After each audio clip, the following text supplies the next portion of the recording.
আজকে সকাল সকাল রেডি হয়ে আমরা চলে গিয়েছিলাম এনজেপি স্টেশনে। একসময় পাহাড় আমার একদম ভালো লাগতো না, কিন্তু এখন মাঝে মাঝেই বন্ধুদের সাথে পাহাড়ে আসতে আসতে পাহাড়টা মোটামুটি একটু একটু ভালো লাগছে। এদিকে তোমাদের মিহিরানিও রেডি, আমরা সবাই চলে গিয়েছি হাওড়া স্টেশনে। আমাদের সঙ্গে যাচ্ছে দিদিভাইরাও, দিদিভাই, হুদু, রানা, মা, ভাই, আমি, অরিন্দম, মেয়ে, আমরা সবাই যাচ্ছি। আমাদের ট্রেন ছিল 5:55 বন্দে ভারত হাওড়া থেকে। ওখান থেকে সোজা আমরা নেমে গেছিলাম এনজেপিতে। এনজেপিতে নামালে ওই ধরো 1:20-25 নাগাদ। ওখান থেকে আগে থেকে আমাদের গাড়ি বুক করা ছিল, গাড়ি করে সোজা আমরা আজকে চলে যাচ্ছি প্রথম ডেস্টিনেশন আমাদের তাবাকশি। এই যে এটা হচ্ছে তাবাকশি যাওয়ার রাস্তা।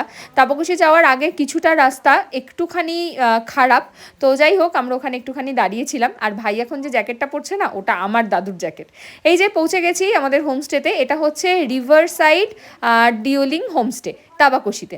আমরা গিয়েছিলাম লগ ওয়াল যেটা, সেটাতে একটু পৌঁছাতে পৌঁছাতে বিকালই হয়ে গেছিলো, তাই প্রথমেই গিয়ে খেয়ে নিলাম কফি।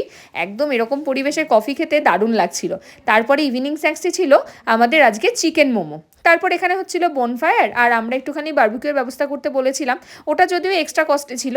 এই যে এখানে হচ্ছে বারবিকিউ, আর বারবিকিউ চিকেনটা হয়েও গেছে।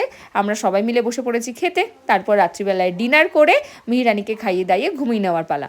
যাই হোক, আজকে এই নদীর সামনে বসে বসে একটা সুন্দর পরিবেশে ভয়েস ওভার দিতে আমার কিন্তু ভালোই লাগলো। তোমাদের কেমন লাগলো জানিও।